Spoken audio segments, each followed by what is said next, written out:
Hello everyone. तो आज हम देख रहे हैं पॉलिनोमियल्स। ये क्लास 9th और 10th दोनों क्लासेस के लिए काफ़ी इंपॉर्टेंट चैप्टर होता है। इसको हम दो पार्ट्स में देखेंगे।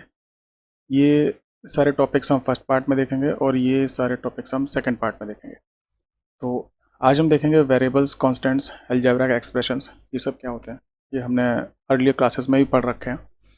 उसके बाद meaning and representation of the polynomial, definition of the polynomial.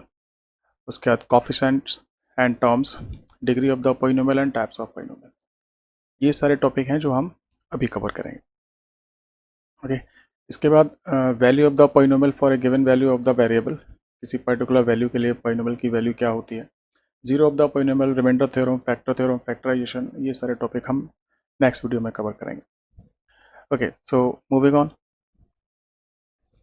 Constants, a symbol with a fixed numerical value is called a constant. Basically जो रियल नंबर्स होते हैं, जितने भी नंबर्स होते हैं, उन सभी की वैल्यू फिक्स्ड होती है, फिक्स्ड न्यूमेरिकल वैल्यू। ओके, तो जितने भी नंबर्स होते हैं सभी की वैल्यू फिक्स्ड होती है, तो उन्हीं नंबर्स को हम कॉन्स्टेंट्स बोलते हैं। यहाँ पे कोई बहुत ज़्यादा हमें सोचने की ज़रूरत नहीं है। जो भी नंबर है, लेट्स से 5, 9/2, √3, -1 एट्सेट्रा, किसी भी टाइप का नंबर है, दैट इज़ ए कॉन्स्टेंट, क्योंकि नंबर्स की वैल्यू कभी चेंज नहीं होती, वो हमेशा फिक्स्ड रहती है। Okay, next is variables. तो ये इनके ऑपोजिट हो जाते हैं। ए सिंबल हुज वैल्यू में वेरी और change is called a variable. Now very का मतलब ही होता है टू चेंज। वेरी का मतलब होता है टू चेंज। तो ये जो वर्ड है वेरिएबल, वो इसी से बना हुआ है, whose value can change. Okay, तो यहाँ पे हम मोस्टली अल्फ़ाबेट्स यूज़ करते हैं। फॉर एग्जांपल एक्स, सबसे ज़्यादा एक्स यूज़ करते हैं वेरिएबल के प्लेस पे। इसके अलावा अगर मोर देन वन वेरिएबल है तो एक्स, वाई, जेड, ये जो अल्फ़ाबेट्स हैं ये सबसे ज़्यादा यूज़ होते हैं इन प्लेस ऑफ वेरिएबल्स। इनके अलावा अदर लेटर्स भी यूज़ होते हैं, like A, B, C, D, जो हमारे दूसरे लेटर्स बन जाते हैं, लेकिन इनको वेरिएबल्स की फॉर्म में कम यूज़ किया जाता है। ये नॉर्मली कॉन्स्टेंट्स की फॉर्म में यूज़ होते हैं, जब हम फिक्स नंबर नहीं देना चाहते कहीं पे, सीधे सीधे नंबर लिखने की बजाय, या हमारे पास कोई फिक्स नंबर है नहीं, तो नंबर्स को रिप्रेजेंट करने के लिए हम इन अल्फ़ाबेट्स का यूज़ करते हैं। अदरवाइज वेरिएबल्स को रिप्रेजेंट करने के लिए हम एक्स, वाई, जेड मोस्टली इनका यूज़ करते हैं। जैसे अगर हमारे पास 3 वेरिएबल्स में अगर कोई हमारे पास एक्सप्रेशन होती है, लाइक x+2y-z, हालांकि 3 वेरिएबल्स बहुत कम देखने को मिलते हैं, बट अगर होते हैं तो हम इस तरीके से 3 वेरिएबल्स यूज़ कर सकते हैं, एक्स, वाई, जेड। नॉर्मली 1 या 2 वेरिएबल्स में क्वेश्चन हमें पूछे जाते हैं। ओके, तो these are constants and variables. Variables की वैल्यू अलग अलग कंडीशंस में चेंज हो जाती है, लेकिन कॉन्स्टेंट्स की वैल्यू कभी चेंज नहीं होती। जैसे कि 5 है, 9/2 है, तो ये हमेशा यही वैल्यूज़ रहेंगी इनकी। 5 की वैल्यू हमेशा 5 रहेगी, 9/2 की वैल्यू हमेशा 9/2 रहेगी, √3 की वैल्यू हमेशा √3 रहेगी। लेकिन एज हम एक्स, वाई, जेड जो वेरिएबल्स हैं उनके लिए नहीं कह सकते। एक्स की वैल्यू किसी कंडीशन में कुछ है, किसी दूसरे कंडीशन में या दूसरे क्वेश्चन में, दूसरे सर्कमस्टेंसेस में एक्स की वैल्यू कुछ और हो सकती है। ओके, तो इनकी वैल्यू चेंज हो सकती है, इसलिए इनको हम बोलते हैं variables. Okay, next is algebraic expression. Now सबसे पहले इसकी डेफिनेशन देख लेते हैं। एक कॉम्बिनेशन और union of constants and variables, मतलब हमें क्या करना है, कॉन्स्टेंट्स और वेरिएबल्स को मिला देना। कैसे मिलाना है? By some operations.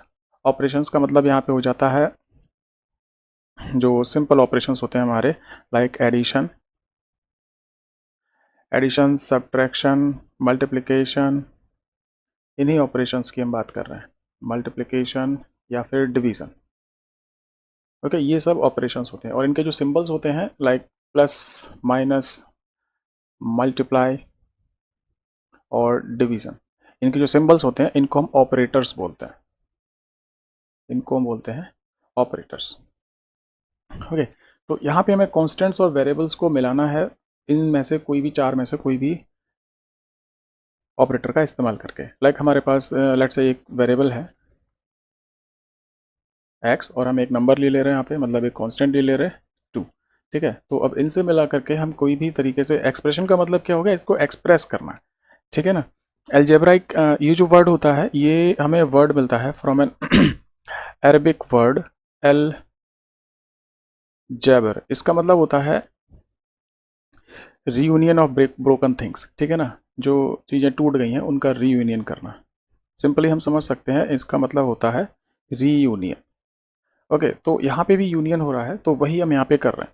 तो अलजेब्रा, इसीलिए इस टॉपिक का नाम अलजेब्रा होता है। तो अलजेब्रिक एक्सप्रेशन मतलब हम कैसे इसको रिप्रेजेंट कर सकते हैं कॉन्स्टेंट्स और वेरिएबल्स के यूनियन को। ओके, तो x और 2 ये हमारे पास एक वेरिएबल और कांस्टेंट है, इसको हम इनमें से किसी भी तरीके के ऑपरेटर का इस्तेमाल करके अगर हम इसको ज्वाइन करते हैं, लाइक x+2 यहाँ हम एडिशन यूज़ कर रहे हैं, x-2 यहाँ हमने सब्ट्रैक्शन यूज़ कर लिया, x × 2 या फिर 2 × x या फिर x डिवाइडेड बाई 2 या फिर 2 डिवाइडेड बाई x। ओके, तो यहाँ पे कोई कंडीशन नहीं है, किसी भी तरीके से हम ऑपरेटर्स का यूज़ करके एक वेरिएबल और एक कांस्टेंट या फिर एक से ज़्यादा कांस्टेंट्स और वेरिएबल्स को आपस में कनेक्ट कर सकते हैं। तो वो क्या बन जाएगी, एक अलजेब्रिक एक्सप्रेशन बन जाएगी। ठीक है, कुछ सिंपल एग्जांपल जिसके हम देख सकते हैं, जैसे हम वेरिएबल्स की पावर बढ़ा सकते हैं या फिर एक से ज़्यादा वेरिएबल्स यूज़ कर सकते हैं, लाइक 2x² + yz - 9xyz। किसी भी तरीके से हम कनेक्ट कर लें, जो ये यूनियन बनेगा उसको हम अलजेब्रिक एक्सप्रेशन बोल सकते हैं। Okay, like 2x² upon y plus 9z upon x plus 4yz minus y²z। किसी भी तरीके से हम कनेक्ट कर सकते हैं। ठीक है ना, तो बस हमारा यही देखना होता है, कॉन्स्टेंट्स और वेरिएबल्स को यहाँ पे हमें ज्वाइन करना है यूजिंग एडिशन, सब्ट्रैक्शन, मल्टीप्लिकेशन और डिवीजन। यहाँ कोई कंडीशन नहीं है। ओके, तो इसके बाद हम देखेंगे पॉलिनोमियल्स। अब यहाँ पे जैसे कि किसी भी तरीके से हम अगर ज्वाइन कर रहे हैं कॉन्स्टेंट वेरिएबल्स को, तो सारे वो अलजेब्रिक एक्सप्रेशंस हैं। पॉलिनोमियल्स भी ऐसे ही बनते हैं, बस एक छोटा सा डिफरेंस आ जाता है। जैसे कि ये पॉलिनोमियल की सिंपल डेफिनेशन है, N algebraic expression of the form a0 + a1x + a2x² + a3x³ + an - 1x raised to n - 1 + anx raised to n। इसके ऊपर अभी हम नहीं जा रहे। Is called a polynomial of degree n where n is a non negative integer और whole number written as this. Okay, तो हम सिंपल तरीके से समझते हैं, कोई भी अलजेब्रिक एक्सप्रेशन जिसमें जो वेरिएबल की पावर होती है, power of variable is a non negative integer. जो वेरिएबल की पावर है वो नॉन नेगेटिव इंटीजर होना चाहिए। नॉन नेगेटिव इंटीजर का सिंपली मतलब होता है होल नंबर्स। ओके, ये 0 हो सकती है वेरिएबल की पावर, 1 हो सकती है, 2 हो सकती है, 3 हो सकती है, इस तरीके से कोई भी नंबर हो सकती है, लेकिन वो होल नंबर होना चाहिए, नेगेटिव नहीं होना चाहिए, फ्रैक्शनल नहीं होना चाहिए, डेसिमल नहीं होना चाहिए। ओके, तो फॉर एग्जांपल हम कोई अलजेब्रा, जैसे हमने पीछे अभी 2 एक्सप्रेशन देखी हैं, एक x/2 और एक 2/x। ओके, तो अगर हम x/2 देखें तो कोई प्रॉब्लम नहीं है, ये एक पॉलिनोमियल है। लेकिन अगर हम 2/x देखते हैं, तो जब इस x को हम ऊपर लेके आएंगे तो ये x की पावर -1 हो जाएगी। तो यहाँ पे जो पावर है वो नेगेटिव इंटीजर है, तो ये एक पॉलिनोमियल नहीं है। ठीक है, तो हमें बस यही देखना होता है, जो वेरिएबल की पावर है वो फ्रैक्शन में नहीं होनी चाहिए और नेगेटिव नहीं होनी चाहिए। अगर वेरिएबल की पावर होल नंबर है थ्रू आउट द एक्सप्रेशन, तो वो एक पॉलिनोमियल हो जाएगा। ओके, नाउ ये जो टर्म यहाँ पे लिखा हुआ है इतना लंबा, इसका क्या मतलब है? यहाँ पे सबसे पहले तो ये है कि हमारे पास जो ये पॉलिनोमियल है वो सिंगल वन वेरिएबल में है। ओके, तो जैसे हम ये जो इसको अगर हम सिंपल तरीके से देखें तो a0, a1, a2, अभी मैंने बताया था कि जो ABCD हैं उनको हम एज ए कॉन्स्टेंट्स यूज़ करते हैं और XYZ एज वेरिएबल यूज़ करते हैं। तो यहाँ पे a0, a1, a2, a3 ये सब an - 1 an ये सभी क्या है, कॉन्स्टेंट्स को रिप्रेजेंट कर रहे हैं, मतलब नंबर्स को रिप्रेजेंट कर रहे हैं। तो इनकी जगह पे हम डिफरेंट नंबर्स दे सकते हैं। ओके, तो like 2 + 3x - 4x² + 5x³ -9x⁴, ये कहीं तक भी जा सकता है, x की कितनी पावर हम ले सकते हैं, कोई प्रॉब्लम नहीं है। ओके, तो यहाँ पे वही रिप्रेजेंट किया गया है, जो a0, a1, a2, a3 ये सब क्या है, कॉन्स्टेंट्स हैं, और जो x है वो वेरिएबल है और इसकी पावर 0 से स्टार्ट हो रही है। यहाँ पे a0 जो टर्म है, इसके साथ में हम a0 × x⁴ ले सकते हैं, a0 × x⁴ ले सकते हैं, क्योंकि x⁴ का मतलब होता है 1, तो ये a0 × 1 क्या आ जाएगा, a0 आ जाएगा। तो बेसिकली जहाँ पे सिर्फ कांस्टेंट लिखा हुआ है वहाँ पे x⁴ होती है, तो ये x⁴ हो गया। तो a0 is a constant, a1 की जगह हमने यहाँ पे 3 लिया है, a2, a3, a4 ये सभी कांस्टेंट्स हैं। जो x है ये वेरिएबल है और इसकी पावर होल नंबर होनी चाहिए, तो ये हमारे पास एक पॉलिनोमियल हो गया। और ये सेम चीज़ लिखी हुई है, बस यहाँ पे हमने इसको जनरल फॉर्म में लिखा हुआ इसलिए थोड़ा कॉम्प्लिकेटेड लग रहा है, अदरवाइज इसमें है कुछ भी कॉम्प्लिकेटेड नहीं।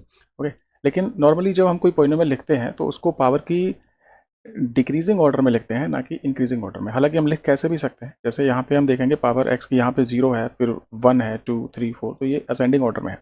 लेकिन हम जब नॉर्मली कोई पॉलिनोमियल लिखेंगे तो उसको हम डिसेंडिंग ऑर्डर में लिखेंगे। लाइक सबसे पहले हम यहाँ से स्टार्ट करेंगे, -9 एक्स की power 4 plus 5x cube minus 4x square plus 3x plus 2, इस तरीके से। तो जो पावर है वेरिएबल की वो डिसेंडिंग ऑर्डर में होनी चाहिए। ये प्रॉपर रिप्रेजेंटेशन होता है नॉर्मली जब भी हमें क्वेश्चन मिलता है तो इसी तरीके से मिलता है। ओके, तो यहाँ पे हमें बस यही देखना है कि जो x की पावर है, जो वेरिएबल की पावर है, वो नॉन नेगेटिव इंटीजर होना चाहिए। ओके, अगर सपोज हमारे पास इस तरीके से आ गया कोई 2x square minus 3 plus 1। Okay, तो यहाँ पे कोई प्रॉब्लम नहीं है, लेकिन यहाँ जो रूट एक्स है, रूट क्या होती है, फ्रैक्शनल पावर होती है। लाइक ये क्या हो जाएगा, 2x square minus 3, root x का मतलब होता है पावर 1/2, तो ये x की पावर 1/2 हो गया। ओके, तो यहाँ पे फ्रैक्शनल पावर आ गई तो ये पॉलिनोमियल नहीं रहेगा। ओके, तो ये जो एक्सप्रेशन है वो कोई पॉलिनोमियल नहीं है। तो किसी पॉलिनोमियल को रिकग्नाइज करने के लिए हमें बस इतना ही देखना होता है कि जो पावर है वेरिएबल की वो होल नंबर होनी चाहिए। ओके, नाउ रिप्रेजेंटेशन में इसका अगर हम देखते हैं तो ये जो है पी एक्स इक्वल पूरा वही पॉलिनोमियल लिखा हुआ है, ये इसका रिप्रेजेंटेशन हो जाता है इस तरीके से। मतलब पी एक्स ये कह सकते हैं कि ये पॉलिनोमियल का नेम होता है, जैसे हमारा नेम होता है ना, वैसे ही पॉलिनोमियल का नाम हो गया। ये कोई वैल्यू नहीं है इसकी। ओके, ये इसका नाम है पी एक्स। इसको पढ़ते हैं हम पॉलिनोमियल इन एक्स, इसको हम पढ़ते हैं पॉलिनोमियल इन एक्स। ओके, अगर हम इसका वेरिएबल चेंज कर दें, लेट्स से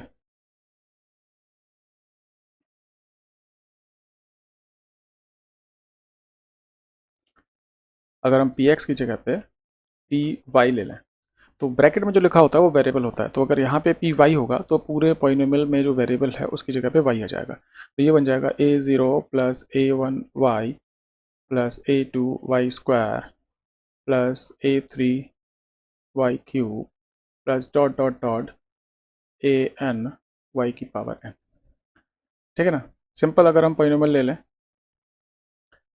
जैसे हम एक क्वाड्रेटिक पॉलिनोमियल अगर हम ले लेते हैं, like 2x square plus 3x minus 5, यहाँ पे अगर हम वेरिएबल चेंज करेंगे, पी वाई करेंगे, तो ये हो जाएगा 2y square plus 3y minus 5। Okay, तो जो ब्रैकेट में लिखा होता है वो इंपॉर्टेंट होता है, वो वेरिएबल को रिप्रेजेंट करता है। जैसे ये चेंज होगा, x की जगह y करोगे तो पूरा जो वेरिएबल है वो y में चेंज हो जाएगा। यहाँ हम z कर देंगे तो सभी जगह पे वेरिएबल z हो जाएगा ना। एक ही क्वेश्चन में अगर हमें एक ही क्वेश्चन में या एक ही टॉपिक में हमें एक से ज़्यादा वेरिएबल्स दिए गए हों, जैसे सपोज एक वेरिएबल हमें ये दे दिया गया पी एक्स, अब एक वेरिएबल पॉलिनोमियल दे दिया गया है, एक और पॉलिनोमियल अगर हमें दिया जाएगा तो फिर उसका नाम हम पी एक्स नहीं ले सकते, उसका नाम हमें चेंज करना पड़ेगा। या तो इसको पी वन एक्स ले लें, ओके, और जो दूसरा पॉलिनोमियल है उसको हम फिर पी टू एक्स ले लें। सपोज दूसरा पॉलिनोमियल है एक्स प्लस 5। ओके, और या फिर हम लेटर चेंज कर सकते हैं, इसको हमने पी एक्स ले लिया, इसको हम जी एक्स ले लेंगे। हालांकि पढ़ेंगे इसको भी हम पॉलिनोमियल ही, इसको फिर जॉलिनोमियल नहीं पढ़ेंगे। ये पॉलिनोमियल इन एक्स है, ये भी पॉलिनोमियल इन एक्स है, लेकिन क्योंकि ये दो अलग अलग पॉलिनोमियल्स हैं तो इसको हमने पी एक्स ले लिया, इसको हमने जी एक्स ले लिया। ठीक है, तो रिप्रेजेंटेशन के लिए हमें बस ये दो तीन चीज़ें ध्यान में रखनी होती हैं। जब भी हम पॉलिनोमियल यूज़ कर रहे हैं तो हमेशा पी एक्स और जी एक्स हमें यूज़ करना है। अगर हमने ये नहीं लगाया है तो वैसे कोई प्रॉब्लम नहीं है, लेकिन अगर ये हमने नहीं लगाया है, सपोज सिर्फ x प्लस 5 लिखा है, ओके, तो भी ये पॉलिनोमियल है। लेकिन जब इसकी वैल्यू दे दी जाती है, जब कुछ इसकी वैल्यू दे दी जाएगी, x प्लस 5 की कोई पर्टिकुलर वैल्यू दे दी जाएगी नंबर्स में, तो अब ये पॉलिनोमियल नहीं रहेगा, अब ये एक इक्वेशन बन जाएगा, क्योंकि अब इसकी वैल्यू किसी नंबर के इक्वल दे दी गई है।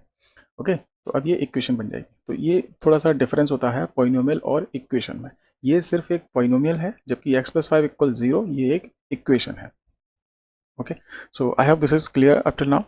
नाउ अब इसमें बहुत इंपॉर्टेंट पार्ट जो आता है वो होता है degree of the polynomial. Okay, so highest power of the variable of the polynomial is called the degree of the polynomial. किसी भी पॉलिनोमियल में वेरिएबल की जो हाईएस्ट पावर होती है उसको हम डिग्री बोलते हैं। फॉर एग्जाम्पल, हमारे पास एक पॉलिनोमियल है x प्लस 5। ओके, तो इसमें highest power of the variable, now 5 constant है, 5 के साथ कोई वेरिएबल नहीं है, या फिर हम कह सकते हैं 5 के साथ x की पावर 0 है और यहाँ पे x की पावर 1 है। तो जो मैक्सिमम पावर वेरिएबल की हमें मिलती है वो 1 मिलती है। तो इस पॉलिनोमियल की डिग्री हो जाएगी 1। ओके, हम कोई दूसरा पॉलिनोमियल ले लेते हैं। लेट्स से 5 प्लस 4y³ हमने वेरिएबल y लिया है तो हम y ही रखेंगे, plus 3y minus 9y⁴। Okay, तो यहाँ पे जो वेरिएबल है वो y है सबसे पहली बात। दूसरा, y की जो वेरिएबल है उसकी मैक्सिमम पावर। अच्छा, कभी भी अगर हमसे डिग्री पूछी जाती है तो सबसे पहले मैं ये चेक करना है कि वो पॉलिनोमियल है भी या नहीं। ओके, सबसे पहले ये देखो कि सभी जगह वेरिएबल्स की जो पावर है वो नॉन नेगेटिव इंटीजर होनी चाहिए, मतलब होल नंबर होनी चाहिए। अगर वेरिएबल कभी डिनोमिनेटर में लिखा है या रूट में लिखा है तो पहले उसको सॉल्व करेंगे हम। ओके, उसको न्यूमरेटर में लेकर के आएंगे, पावर की फॉर्म में लिखा जाएगा। अगर रूट की फॉर्म में है तो उसको रूट की फॉर्म से हटा करके पावर की फॉर्म में लिखोगे। सपोज एक्स स्क्वायर की रूट लिखी हुई है। ओके, तो यहाँ पे इसको पहले सॉल्व किया जाएगा। तो इसको सॉल्व करने पे रूट से एक्स स्क्वायर कैंसिल हो जाएगा, एक्स ही बाहर आ जाएगा, तो यहाँ पे कोई प्रॉब्लम नहीं है। ओके, लेकिन अगर केवल रूट एक्स लिखा हुआ है तो यहाँ पे इसकी पावर 1/2 आएगी, या फिर क्यूब रूट लिखा हुआ है तो इसकी पावर 1/3 आएगी। ओके, तो अगर फ्रैक्शनल है, रूट में कोई वेरिएबल लिखा हुआ है तो उसको पहले सॉल्व करना है। डिनोमिनेटर में अगर कोई वेरिएबल लिखा हुआ है तो उसको पहले ऊपर लेके आना है, फिर उसकी जो पावर्स हैं वो चेक करनी है। सभी नॉन नेगेटिव इंटीजर्स होने चाहिए, होल नंबर्स होने चाहिए। अगर ऐसा होता है तो वो पॉलिनोमियल है। फिर उसके बाद हम उसकी डिग्री चेक करेंगे। अब हम देखेंगे हाईएस्ट पावर। तो यहाँ पे 5 है कांस्टेंट, तो y की पावर 0 मिलेगी, यहाँ 3, देन 1 एंड देन 4। ओके, तो मैक्सिमम पावर जो यहाँ पे हमें वेरिएबल की मिल रही है वो 4 है, तो इस पॉलिनोमियल की डिग्री हो जाएगी 4। ओके, तो काफ़ी सिंपल है, कोई प्रॉब्लम नहीं है। किसी भी तरीके का हम एग्जाम्पल यहाँ पे ले सकते हैं। Okay, now next coefficients. Now, coefficients, the multiplier of a constant or a variable in the is the coefficient of the constant of the or the variable. Okay. Now, the multiplier मतलब जो multiply हो रहा हो of a constant और variable. देखो, coefficient किसी का भी पूछा सकता है, चाहे कांस्टेंट का या वेरिएबल का। सपोज हमारे पास यहाँ पे एक टर्म है 2x² y। ओके, तो इसमें 2 का भी कोफिशिएंट पूछा जा सकता है, y का पूछा जा सकता है, x का पूछा जा सकता है, x² का भी पूछा जा सकता है।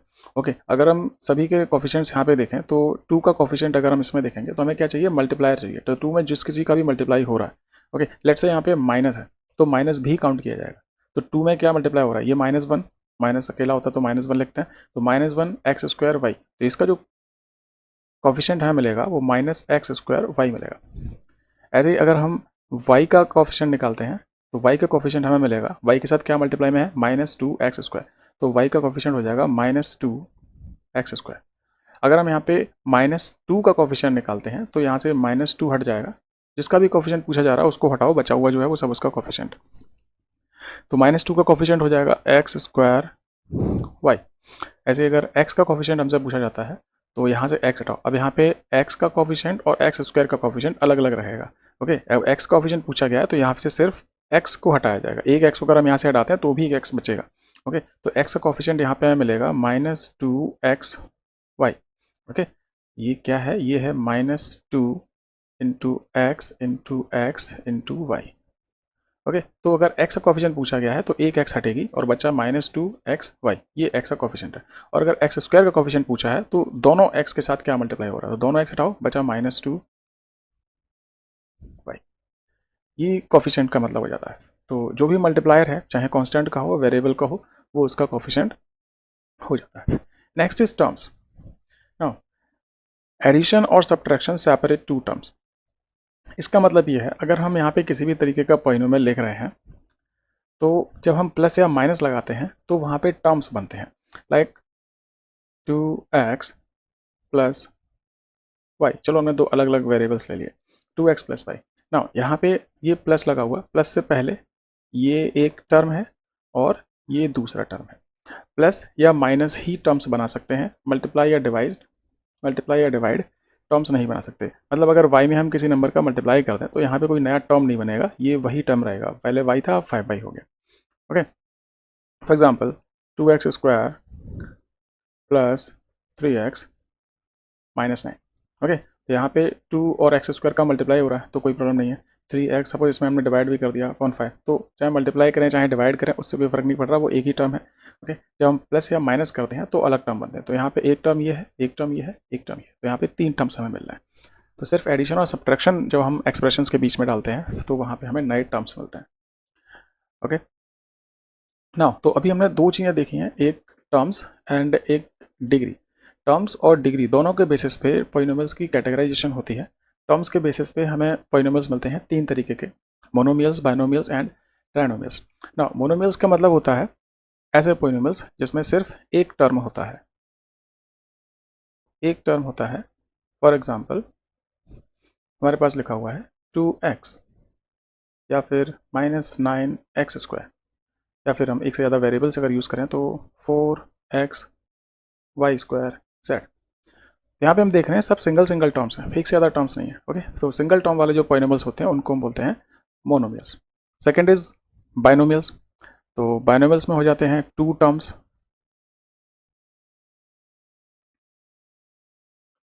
जैसे x+2, x² -5, x-2z। ओके, तो ये हो गए बाइनोमियल्स जिनमें 2 टर्म्स होते हैं। फिर ट्राइनोमियल्स, जैसे इनके नाम से क्लियर है, इसमें हमें 3 टर्म्स मिल जाते हैं, लाइक x+y+z, इसमें 3 टर्म्स हैं। 2x² -y+3 या 2x² -x+1। ओके, तो ये 3 टर्म्स वाले हो गए। ना इससे ज़्यादा अगर टर्म्स हमें मिलते हैं, 3 से ज़्यादा टर्म्स मिलते हैं, तो हम उनके लिए कोई स्पेशल नाम नहीं है, चाहे फिर 4 टर्म्स हो, 5 टर्म्स हो, 6 टर्म्स हो, उनको हम पॉलिनोमियल्स ही बोलेंगे। ओके, छोटी क्लासेस में हमें एक टर्म मिल जाता है मल्टीनोमियल्स। ओके, मल्टीनोमियल्स, लेकिन ये कोई इनका स्पेशल किसी पर्टिकुलर नंबर ऑफ टर्म्स के लिए नहीं होता है, 4, 5, 6 कितने भी टर्म्स हो फिर हम उसको मल्टीनोमियल्स बोलते हैं, या फिर इसको भी बहुत कम ही यूज़ किया जाता है। अदरवाइज हमारे पास 3 के लिए ही होते हैं, 1 टर्म के लिए मोनोमियल, 2 टर्म्स के लिए बाइनोमियल्स एंड 3 टर्म्स के लिए trinomials. Okay, and all of these are polynomials. ये मोनोमियल्स भी पॉलिनोमियल्स होते हैं, बाइनोमियल्स भी, ट्राइनोमियल्स भी, सभी पॉलिनोमियल्स होते हैं। ठीक है, तो टर्म्स के बेसिस पे 3 तरीके से हम पॉलिनोमियल्स को कैटेगराइज करते हैं।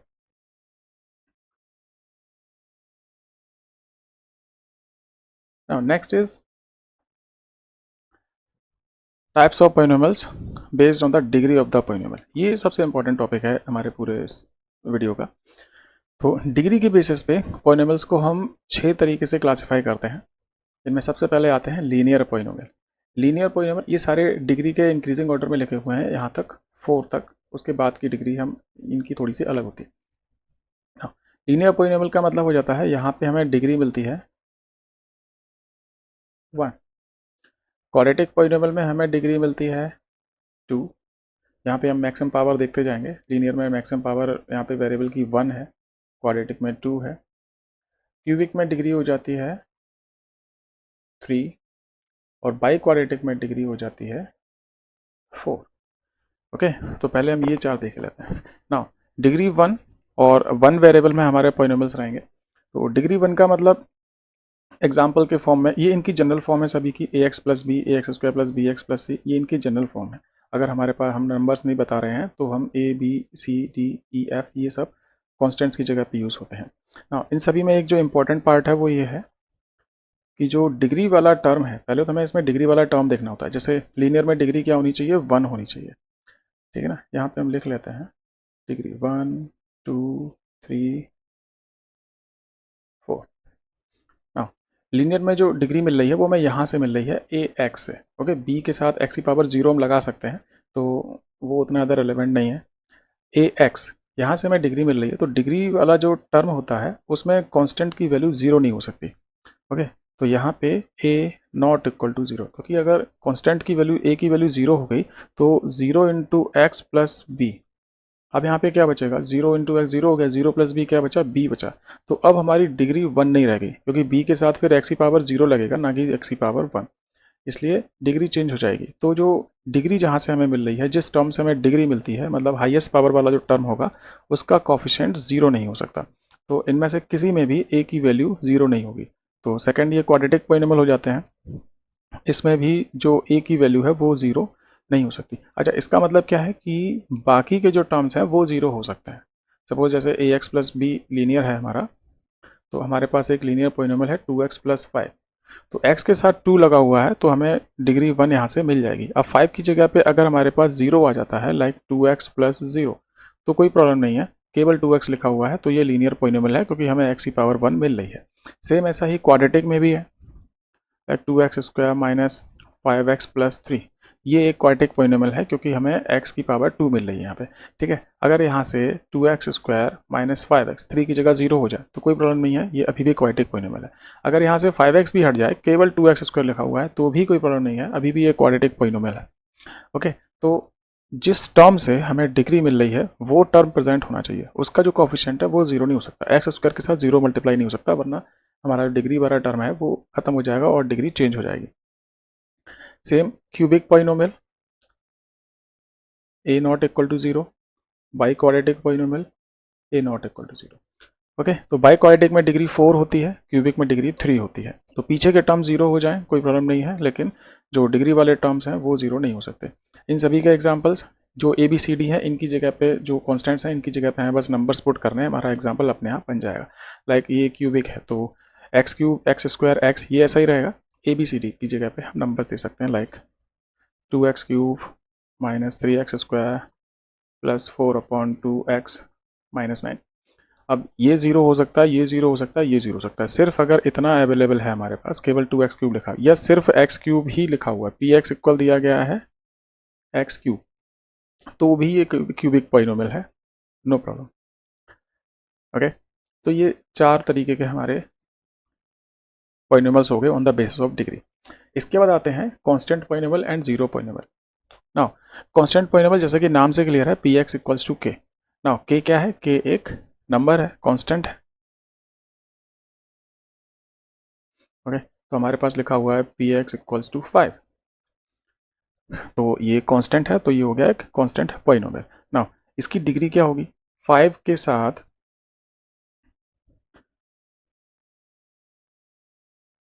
5 के साथ हम x की पावर 0 लगा सकते हैं। ना सिर्फ x की पावर 0 ही लगा सकते हैं और कोई x की पावर नहीं लगा सकते, क्योंकि x की पावर 0 की वैल्यू होती है 1। तो अगर 5x की पावर 0 है तो इसका मतलब हो गया 5 इंटू 1 इक्वल्स टू 5। तो यहाँ पे वैल्यू चेंज नहीं हो रही पॉलिनोमियल की, पी एक्स इक्वल 5 है, पी एक्स इक्वल 5 ही रहेगा। अगर हम कोई और, क्योंकि x की वैल्यू यहाँ पे कुछ भी रख सकते हैं, x तो वेरिएबल है, उसकी वैल्यू चेंज हो सकती है, लाइक x की वैल्यू 2 है सपोज। ओके, तो अगर हम यहाँ पे x की वैल्यू 2 पुट कर दें तो 5 इंटू एक्स की वैल्यू 2 पुट करेंगे तो 2 की पावर 0, तो 2 की पावर 0 का मतलब 1, तो कोई दिक्कत नहीं है, 5 आ गया। बट अगर हम कोई और नंबर लगा देते हैं, मतलब वेरिएबल में अगर हम x की पावर 0 की बजाय अगर हमने सपोज 5 x की पावर 1 लगा दिया या 2 लगा दिया, अब अगर x की वैल्यू अगर 2 है तो क्या होगा, नंबर चेंज हो जाएगा। तो हम x की कोई और पावर कांस्टेंट के साथ अपने मन से नहीं लगा सकते, सिर्फ x की पावर 0 ही लग सकता है। ओके, तो कभी भी कोई कांस्टेंट पॉलिनोमियल अगर है तो उसमें x की पावर हमेशा 0 रहती है और इसलिए इसकी डिग्री हमेशा 0 रहती है। ओके, बट 0 भी एक कांस्टेंट होता है। ओके, 0 भी एक कांस्टेंट होता है, लेकिन ये कांस्टेंट पॉलिनोमियल नहीं कहा जाता इसको। ओके, वो क्यों नहीं कहा जाता, क्योंकि अगर हमारे पास 0 है तो 0 में हम x की पावर 0 लगा सकते हैं। ओके, तो ये कांस्टेंट पॉलिनोमियल की डेफिनेशन फॉलो कर रही है, लेकिन 0 में हम कोई x की दूसरी पावर भी लगा सकते हैं, क्योंकि x की कुछ भी वैल्यू हो फाइनली उसमें 0 का मल्टीप्लाई होगा तो आंसर 0 ही आएगा। यहाँ पे हम 0 में x की पावर 5 भी लगा सकते हैं, 0 में x की पावर 10 भी लगा सकते हैं, 100 भी लगा सकते हैं। ओके, तो 0 एक ऐसा नंबर होता है जिसमें x की कोई भी पावर चल जाती है, और x की कोई भी पावर चल जाएगी मतलब डिग्री फिक्स नहीं है इसकी। ठीक है ना, तो कांस्टेंट पॉलिनोमियल की डिग्री फिक्स होती है, दैट इज़ 0। लेकिन जब नंबर कांस्टेंट में 0 आ जाएगा तो फिर उसकी डिग्री फिक्स नहीं रहती, डिग्री फिर कुछ भी हो जाती। कुछ भी का मतलब यहाँ पे नॉट डिफाइंड हो गया।